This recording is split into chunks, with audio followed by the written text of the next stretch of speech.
চুলের মুঠি ধরে হাত দিয়ে কন্টিনিউ আমার মুখে চোখে ঘুষি এভাবে আঘাত করছে। আমার নাক দিয়ে অনেক ব্লাড বের হয়েছে।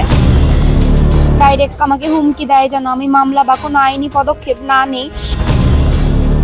অবশ্যই আমি আমার জীবন নিয়ে শঙ্কায় আছি, কারণ প্রতিনিয়তই ও আমাকে হুমকি দিয়ে যাচ্ছে, হত্যা করার চেষ্টা করছে। সেদিন ও পারলে আমাকে হত্যাই করে ফেলতো, কোনো রকম আমি আমার প্রাণ নিয়ে বেঁচে ফিরি আর কি।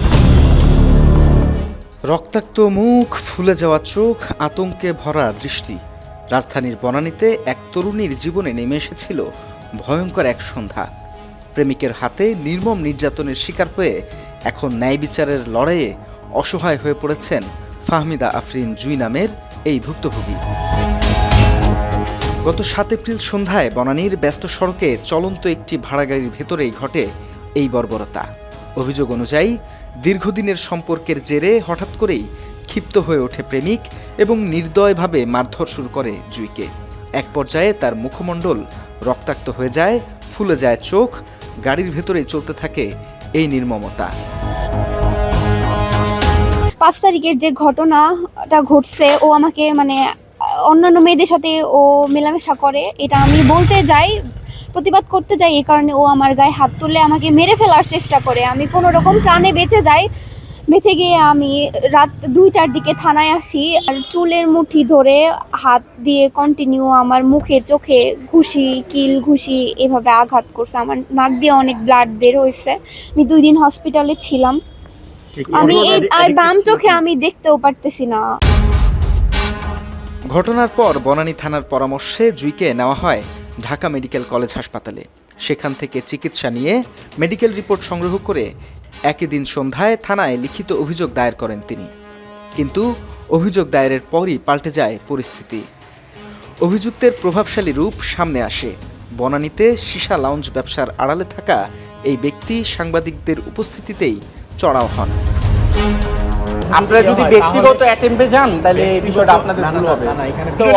আমাদের পার্সোনাল বিষয় এখনো পার্সোনাল যে থানা চলে গেছে, থানা ওটা হয়ে যাবে, ও মামলা হলো, ওটা ওই হয় ভাই, স্বেচ্ছায় সগেনে সে স্বেচ্ছায় গেছে, সে বক্তব্য দিছে, সে লিখেও দিছে। আচ্ছা, অন ক্যামেরাও সে অন ক্যামেরা রেকর্ড আছে।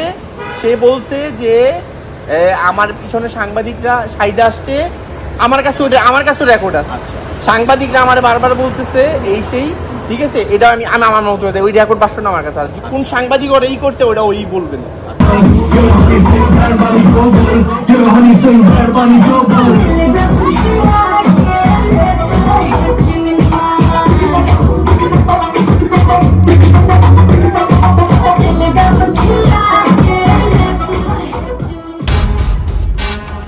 শুধু তাই নয়, হুমকি দিয়ে দাবি করেন তার ব্যবসা নাকি উচ্চ আদালতের মাধ্যমে বৈধ করা হয়েছে।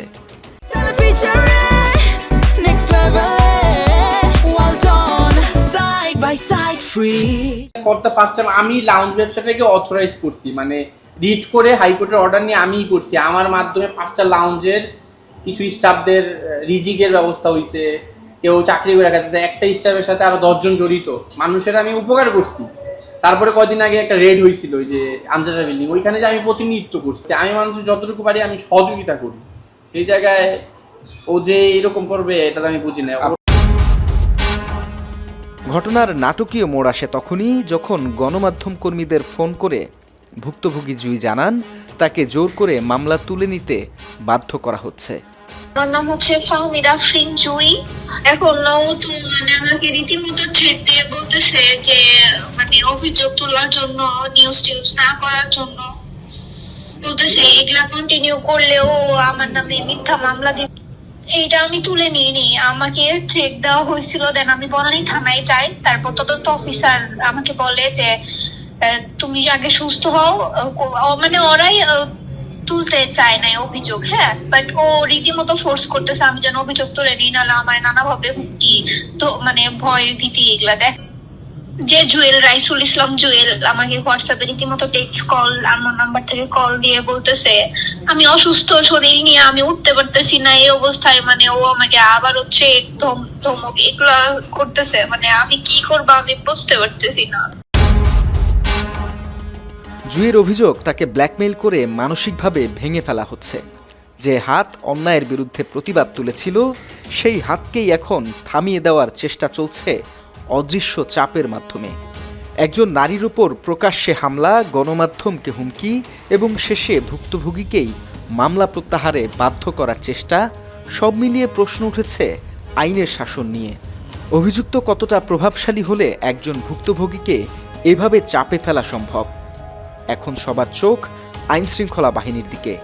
এই নৃশংসতার বিচার কি আদৌ হবে, নাকি প্রভাবশালীদের ছায়ায় চাপা পড়ে যাবে সত্য?